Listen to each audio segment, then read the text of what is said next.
안녕하세요. 대여배 이진욱입니다.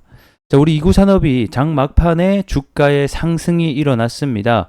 우리 투자자분들께서는 이 갑자기 장 막판의 상승의 이유 굉장히 또 궁금하실 것 같아서 오늘 영상을 통해서 제가 이 장 막판 급등의 세 가지 이유에 대해서 알려드릴 수 있도록 하겠습니다.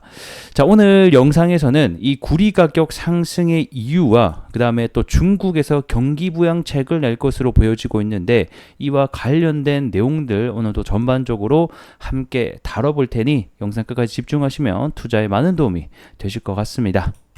자, 오늘 장막판에 오후 1시 넘어서부터 주가가 스물 올라가더만 장막판까지 끌어올렸습니다.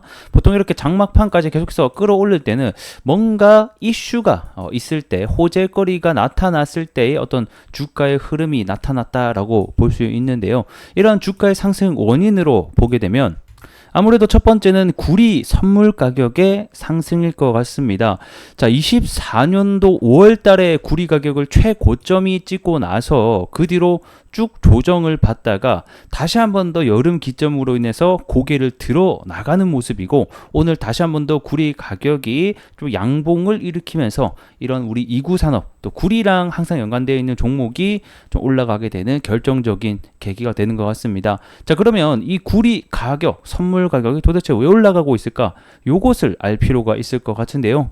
현재 구리 가격의 상승 이유 첫 번째는 이 금리 인하 때문이다 라고 볼 수 있겠습니다.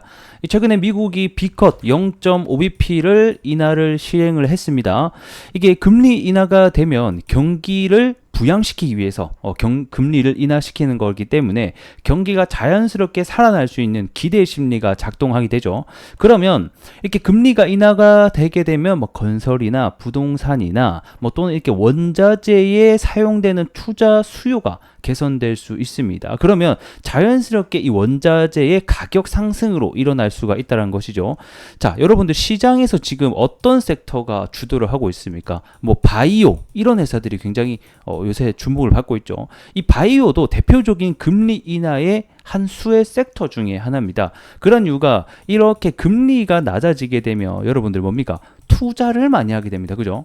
그래서 이렇게 투자가 많이 필요한 섹터일수록 수혜가 될 수 있다는 겁니다. 자, 우리가 금리가 낮을 때 부동산에다가 대출받아서 투자하고 이곳저곳에서 많이 투자를 할 수 있잖아요. 근데 금리가 높으면 투자하기가 꺼려집니다. 이자율이 높다라는 이유죠. 어쨌든 간에 금리가 낮게 됐을 때에 이렇게 수혜가 되는 애들 위주로 현재 가격 상승이 일어날 수가 있고, 그 금리 인하의 수혜주 중에 하나가 바로 이 원자재, 특히 우리 구리도 포함이 된다라고 보시면 될 것 같습니다.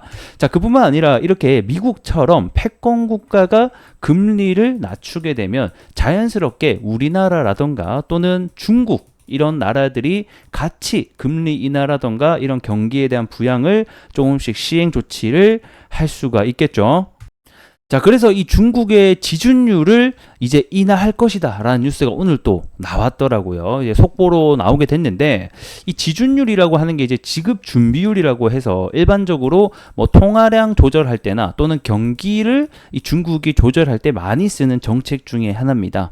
그래서 이게 지급 준비율을 내린다라고 하는 것은 말 그대로 중앙은행이 적립해야 되는 돈 자체가 작아지니까 그만큼 시중에다가 풀 수 있게 되겠죠. 그럼 자연스럽게 또 경기 부양이 함께 일어날 수 있는 효과가 있기 때문에 현재 또 중국이 이 경기 부양책을 위해서 지준율을 인하하겠다라고 얘기를 하고 있습니다. 그 금액이 한 190조 원 정도가 될 것으로 보여지죠. 자, 그러면 이렇게 자연스럽게 경기 부양책을 이제 놓게 되면 이게 실제로 경기가 부양이 될지 안 될지는 추후 문제예요. 일단은 경기 부양을 한다라는 이슈는 뭐다? 사람들에게 기대감을 넣어줄 수 있다. 기대감은 뭐다? 주식의 상승의 이유가 된다라는 겁니다.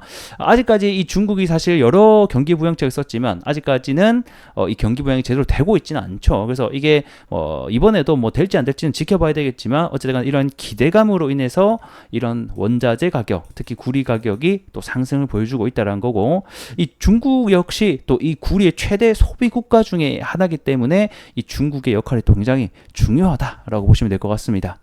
자, 그리고 마지막 구리 가격의 상승 원인이 바로 이 재고량 감소에 있습니다. 자, 24년도 5월달 최고점을 찍고 이때 어떤 이슈가 터졌습니까? 이 구리 재고량이 굉장히 많이 남아있다. 이렇게 주가가 오른 이유가 당시에 이 AI발해서 전력센터가 필요하고 이 전력센터를 세우는데 뭐다? 이 구리가 필수다. 이런 변압기라든가 전선에다가 그래서 구리 수요가 굉장히 높아질 것이다라는 소식 속에서 구리 가격이 $10,000를 돌파를 했었는데 실제 이때 데이터를 꺼지어 보니까 뭐다? 구리 재고량이 계속 늘어나고 있다는 거예요. 그러니까 수요는 높다라고 말만 하는데 재고량이 계속 쌓이고 있으니 이거는 수치가 안 맞지 않느냐라는 소식 속에서 주가가 굉장히 큰 폭으로 하락을 했었고 우리 이구산업 역시 해당 영향으로 함께 빠졌습니다. 그래서 제가 이때 이제 리뷰를 해드렸을 때보다 이 구리 재고량이 빠지는가 이거를 굉장히 중요하게 생각을 한다라고 설명을 드렸었는데 그 구리에 대한 재고량이 아직까지 많이 빠지는 것은 아니지만 이 8월 말부터 해서 지금 계속 조금씩 해서 줄어들고 있는 모습입니다. 이렇게 구리 재고량이 줄어든다는 것은 그만큼 수요가 올라가고 있다라는 뜻이기도 하겠죠. 결국에는 재고량이 올라간다는 것은 가격의 상승으로 이어질 수가 있다는 점 알고 계시면 좋을 것 같습니다. 자, 그래서 결국 이러한 복합적인 원인들로 인해서 현재 선물 가격이 올라가고 있고 그에 따라서 우리 이구 산업의 주가 역시 영향을 조금씩 받고 있는 모습이다라고 하면 정리가 될 것 같네요. 자, 그럼 이제 차트로 돌아와서 보도록 하겠습니다. 자, 아직까지 이구 산업 갈 길이 멉니다. 그만큼 위에 남아있는 저항도 많이 남아있다라고 보시면 될 것 같은데요.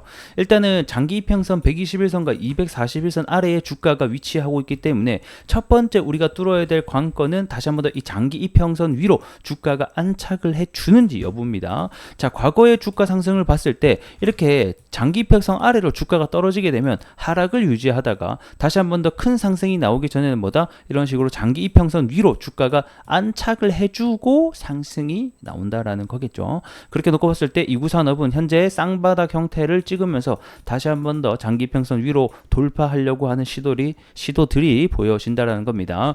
그래서 앞으로 이 AI발 수요가 사실 장기적으로 봤을 때는 계속 일어날 수밖에 없는 상황이기 때문에 이에 따라 전력 수요 그리고 이런 재고량 감소까지 함께 이어진다라고 하면 다시 한 번 더 구리 가격 상승은 뭐다? 장기 이평선을 뚫고 또 주가에 다시 한 번 더 상승이 나타날지를 기대해보자 라고 좀 설명드리도록 하겠습니다.